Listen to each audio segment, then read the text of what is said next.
এখন এখানে সবচেয়ে বড় প্রবলেম দাঁড়িয়ে গেছে আপনার সোশ্যাল মিডিয়া। আপনাদের তো তবু কিছুটা এথিক্স আছে, কিছুটা জবাবদিহিতা আছে, আপনাদের জবাবদিহি করতে হয়। সোশ্যাল মিডিয়াতে কোনো জবাবদিহিতা নাই, জঘন্য ভাষায় কথাবার্তা বলা হচ্ছে। আপনি বলেন কোন এথিক্সে বলবেন যখন মির্জা আব্বাসকে বলা হয় শুয়োরের বাচ্চা? মিল্টন নাকি আছে একটা, কি নাম ওটার, জ্যাকব মিল্টন, সে গালিগালাজ করছে, শুয়োরের বাচ্চা বলছে। এটা কোন এথিক্সে বলবেন? জার্নালিজমের, মিডিয়ার কোন এথিক্সে আপনারা বলবেন এটাকে? এখন উনি সাংবাদিকতার এথিক্স ধরেছেন যে এটা সাংবাদিকতার কোন এথিক্সে পড়ে। Mirza Fakhrul, you are absolutely right, সাংবাদিকতার কোন এথিক্স এটা পড়ে না শুয়োরের বাচ্চা বলা। এখন there is a gap. I am not a journalist, number one. Number two, আমি কোন কৃত গোলাম না আপনার মতো, নাম্বার টু। নাম্বার থ্রি, আমি একজন সচেতন বাংলাদেশি নাগরিক, আমি একজন ভুক্তভোগী নাগরিক, যে নাগরিক তার মৃত মা বাবাকে দেখতে পারে নাই। আমি ওই নাগরিক দেশের পক্ষে কথা বলার জন্য আমার মায়ের মুখে আমি শেষ পানিটুকু আমি তুলে দিতে পারি নাই, আমার বাবার মুখে শেষ পানিটুকু তুলে দিতে পারি নাই। এই আপনার মতো জঘন্য লোকজনদের জন্য, আপনাদের মতো সামাজিক বেশ্যাদের জন্য বাংলাদেশের একজন নাগরিক জ্যাকব মিল্টনকে কাউকে শুয়োরের বাচ্চা বলতে হয়, কাউকে বেশ্যার বাচ্চা বলতে হয়, আপনার মতো একটা ভণ্ডকে ভণ্ড বলতে হয়। মির্জা ফখরুল, আপনি তো ওই মানুষ, আপনি তো ওই একটা মানুষ, রাইট? আপনি খুব নীতিবান, আপনি নাকি সৃজনশীল রাজনীতি করেন। মির্জা ফয়সাল আমিন নামে একটা লোক আছে ঠাকুরগাঁয়, আমি শুনেছি সে নাকি আপনার ভাই। আপনি তাকে জেলা বিএনপির সাধারণ সম্পাদক বানিয়েছিলেন, সাবেক মেয়র বানিয়েছিলেন, নির্বাহী সদস্য বানিয়েছিলেন। 2015 সালে মির্জা ফয়সাল আমিন ঠাকুরগাঁ পৌরসভার মেয়র নির্বাচিত হন। তবে ঋণ খেলাপি হিসাবে সে সময় তার নামে নির্বাচন কমিশনে অভিযোগও জমা পড়েছিল। মির্জা ফখরুল, আপনি অত্যন্ত ক্লিন না? ওকে। অ্যাডভোকেট অরুণাংশ দত্ত, টিটু উপজেলা চেয়ারম্যান, ঠাকুরগাঁও সদর উপজেলা এবং আওয়ামী লীগ নেতার বাড়িতে হামলা ঠেকানো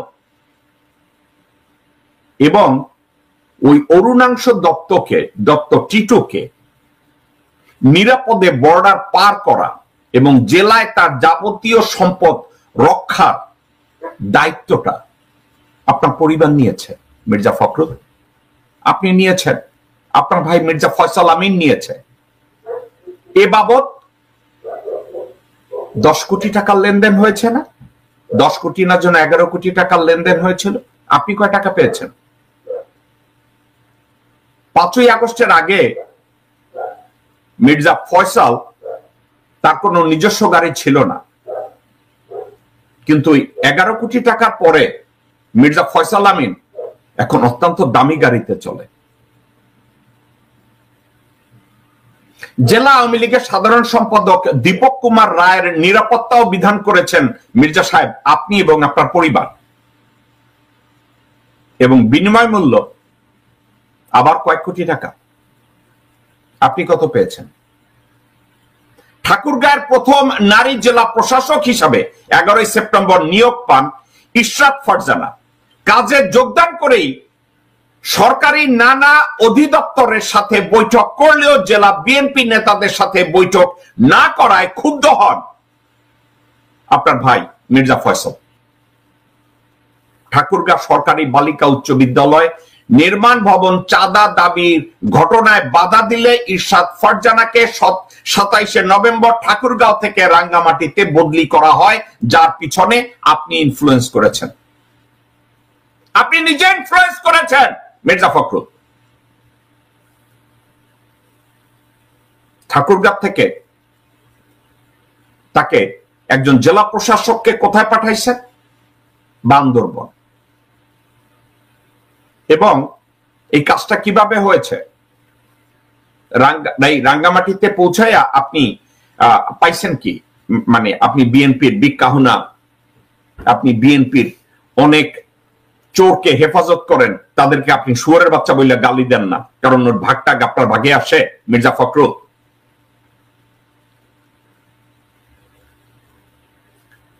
ঠাকুরগাঁ সরকারি বালিকা উচ্চ বিদ্যালয়ের ভবন নির্মাণের কাজ পাওয়া ঠিকাদার প্রতিষ্ঠানের কাছে 50 লাখ টাকা দাবি করে মির্জা ফয়সালের কর্মীরা।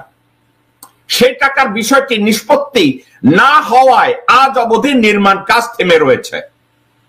মির্জা ফখরুল, আপনি আপনার ভাইকে দিয়ে এগুলো করাচ্ছেন, তো এগুলো কি আপনার দায়িত্বের মধ্যে পড়ে? আপনি না একজন সজ্জন ব্যক্তি, রাজনীতিবিদ।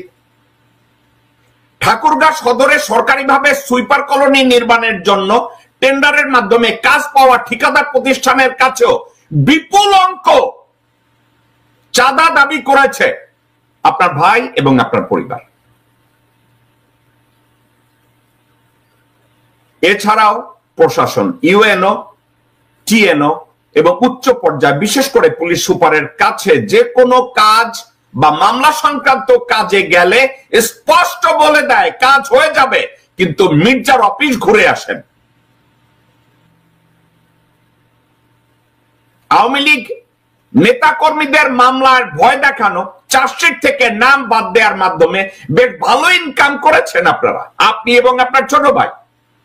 পাশাপাশি বিশাল অঙ্ক লেনদেনের মাধ্যমে প্রায় 150 আওয়ামী লীগের অঙ্গ সংগঠনের নেতা কর্মীদেরকে জামাই আদরে আপনার ঘরে বসিয়ে আপনার ভাই খাইয়েছে।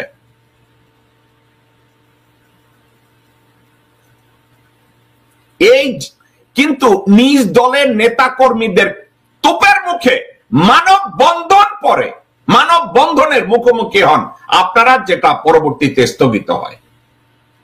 মির্জা ফয়সাল আমিন ও তার অনুসারীদের চাঁদাবাজি ও অনিয়ম নিয়ে 1 এপ্রিল নিজ জেলায় বিএনপি মহাসচিব মির্জা ফখরুল ইসলাম আলমগীরকে সাংবাদিক সম্মেলনে প্রশ্ন করা হলে আপনি সেসব প্রশ্নের উত্তর না দিয়ে ওখান থেকে কেটে পড়েছিলেন। মির্জা ফখরুল, আপনি একজন নিঃসন্দেহে শিক্ষিত একজন মানুষ। আপনি কি মার্জিত? হ্যাঁ, আপনি মার্জিত। আপনি আমার মতো অভদ্র না। এখন কথা একটা, আপনার এই ভদ্রতার মুখোশের আড়ালে লুকিয়ে আছে একটা ভণ্ডামি। আপনার ভদ্রতার মুখোশের পিছনে লুকিয়ে আছে এক দেশদ্রোহী রয়ের দালাল। আপনার এই ভদ্রতার পিছনে লুকিয়ে আছে একটা হারামজাদা। আপনার এই ভদ্রতার পিছনে লুকিয়ে আছে একটা নরপশু, যে দীর্ঘ 17 বছর 20 বছর বিএনপির মহাসচিব থাকাকালীন একটা যোগ্য নেতৃত্ব, একটা যোগ্য বিপ্লব আপনার দ্বারা হয়নি, এবং বিএনপির নপুংসক নেতৃত্ব আপনার মতো একটা বাটপারকে এখনো মহাসচিব করে রেখেছে। মির্জা ফখরুল, যখন আপনার নেতার বিরুদ্ধে আপনি বলেছেন আপনার নাকি ভাই একজন তারেক রহমান, আপনার ভাই নাকি একজন তারেক রহমান, রাইট? আপনার ভাইকে যখন এই নপুংসক এই কথা, ওকে, এই কথাটা সত্য অথবা মিথ্যা এর ইনভেস্টিগেট করার দায়িত্ব আপনার। কিন্তু জনাব তারেক রহমানকে যখন ডিফেন্ড করে এই চোর তাজুল, এ তো কোনো সাধারণ মানুষ না। এই চোর তাজুল তো ওই চোর তাজুল যে স্বাধীনতা পদকের স্বর্ণ চুরি করেছিল হাসিনার কাছ থেকে, ওই তাজুল। এখন এই তাজুলের মতো লোক যখন জনাব তারেক রহমান অর্থাৎ মির্জা ফখরুল আপনার দলের নেতাকে এভাবে ডিফেন্ড করে, এভাবে অসম্মান করে, আপনি কি তার কোনো জবাব দিয়েছিলেন নাকি মেনে নিয়েছিলেন যে তারেক রহমানকে যদি ডিফেন্ড করে, তারেক রহমানকে যদি মেরেও ফেলে, আমি মির্জা ফখরুলের কিছু আসে যায় না, আমি তো মহাসচিবই থাকবো, বেগম খালেদা জিয়া যদি মারা যায় যাক, বিএনপির আলটিমেট নেতৃত্বে তো আমিই আছি। বিষয়টা কি তাই? আপনি কি কিছু করেছেন মির্জা ফখরুল? করেছেন কিছু? আপনি বলেন নাই, কারণ আপনার মতো নপুংসকরা তখনও বসে থাকে, কিছু বলা যাবে না।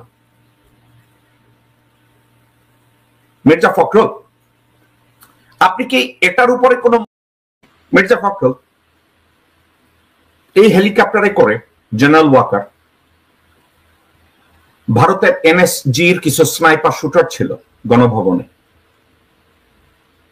তাদের কাজ ছিল হাসিনা যদি কাউকে শুট করতে বলতো, গণভবন থেকে তারা বেরিয়ে যেত প্রিপারেশন নিয়ে। ওয়াকার তাদেরকে সাপোর্ট দিয়েছে। আর্মি এভিয়েশনের হেলিকপ্টার ব্যবহার করা হয়েছে আমার দেশের জনগণকে খুন করার জন্য।